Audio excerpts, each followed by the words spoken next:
Welcome to Coffee Conversations. My name is Lily Pilkahan and I teach life skills here at Jackson Elementary. I'm Mary Hall and I teach third grade at Jackson Elementary School. And we wanted to talk to each other about our journey through inclusion here at Jackson. So this is our 5th year having a life skills program here.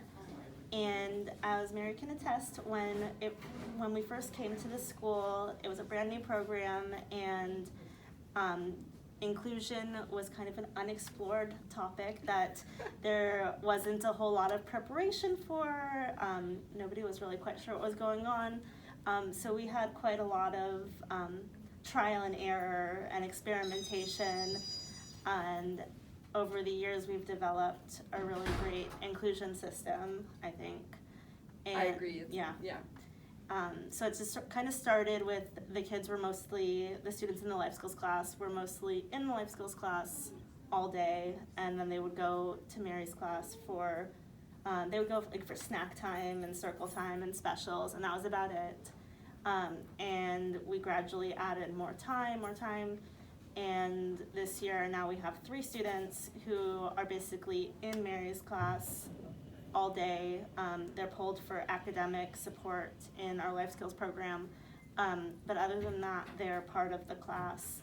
And so we wanted to talk about that and about how we got here and what makes it successful. I think one of the things that's been so successful this year is, first of all, just having the students on our roster. Mm-hmm. So that was the first thing we did, was we went into Synergy and we actually included them in the roster, and that really helped, because one of the things we discovered as we were working on this the last few years is that communication kind of broke down between the teachers and the families, because they weren't on our Synergy email list or in our Seesaw programs, and so not having them included in just those basic communications. And this year, Lily was just saying that you even think that the students are getting more communication from me at this point, with newsletters and projects that go home, and so it's more natural in the flow, and that's pretty exciting. The other thing that I think's been exciting is that shift from them coming to visit us to being a member of our classroom and now being pulled out for academic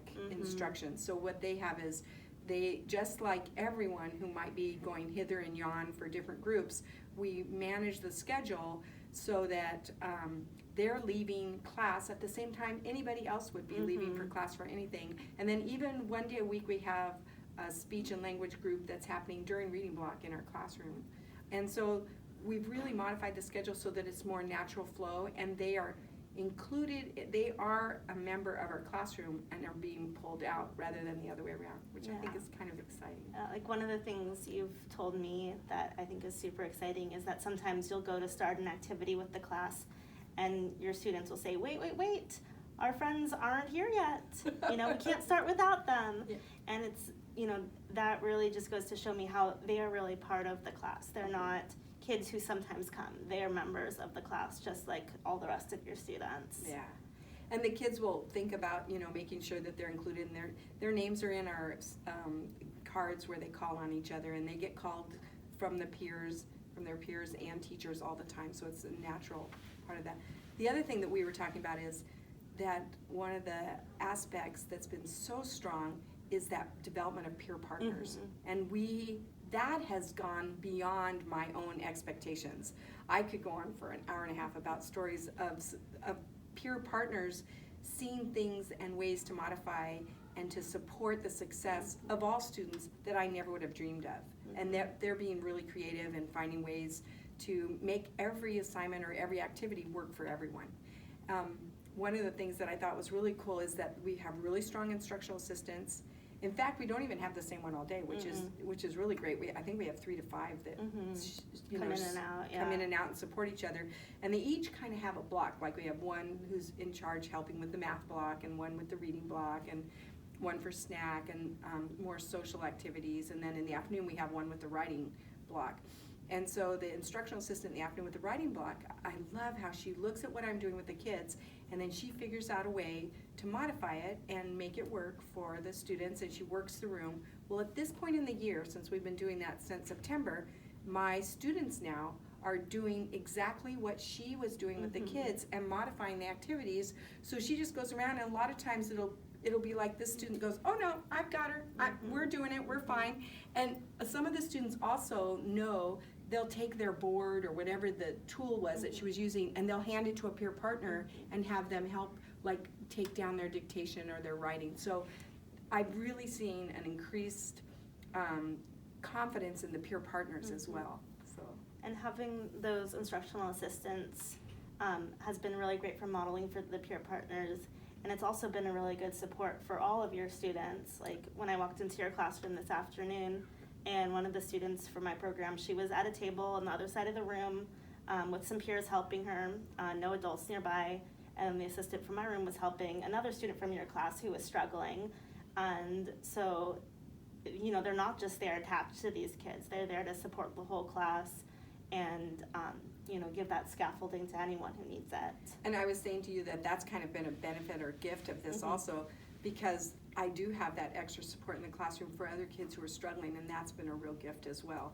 And the other thing we talked about was being really mindful at the beginning of the school year about our schedule, and making sure that our schedule is such that I'm doing mini lessons when all of the students are there. We're doing VIP interview when all of the students are there.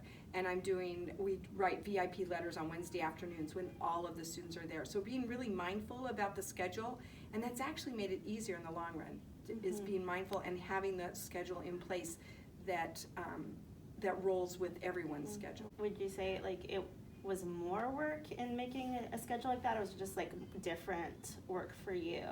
It's a different mindset at the beginning, but it wasn't more work, because we all think about our schedule all the time. But so it was just shifting my mind just a little bit around that schedule, and once we got it in place, it's actually been easier. Awesome. Yeah, than years before where we've miscommunicated and something would have changed or something. So this has been a lot easier this year. Yeah, I agree. And a lot, I feel so much more in tune with everyone. So. And I feel like they are benefiting so much too from being around their typically developing peers, not just being exposed to more and different academic topics than they ever would, but also having those peer models. And, you know, some of our students, one of our students, his verbal language is pretty limited, but we've both seen just huge explosion in his verbal language this year. And I think a lot of that is having those peer models and those people, the kids who care about him and who interact with him, and developing those friendships. I know, and it's fun because my kids will be really determined. The peers will be like, what's that person saying? And they will work really hard to try to figure it out until they find that place where the person finally smiles and says, yes, you got me, you understand what I'm saying. And so they'll work really hard at that too. The best advice I could give to someone is to let go of your expectations, and know that it's going to be better than you can envision. And I think by having the trust in the peer partners and the having good support through instructional assistants, you're actually going to find that you have treasures and doors are opened, and your job actually is supported in ways that you never envisioned. Yeah, I think so too, because I think this year was a little bit of an experiment, and that we've never done this level of inclusion. We're not quite sure how it's going to work, and it's just been so much more positive, I think, for everyone involved, teachers and students. And I think just that we went into it with an open mind of let's see what happens, is what led us to that. And another thing, I've sometimes heard teachers say, well, what's going to happen with the rigor? And I've actually found that our rigor is sustained because my students are actually wanting to explain things more or describe things more or redo things because they want to show, maybe somebody missed something and they want to explain it for them. So I've actually seen the rigor increase. That's awesome. Thanks for listening to our coffee conversation. Good luck with your inclusion journey. It's going to be awesome. It's going to be really awesome.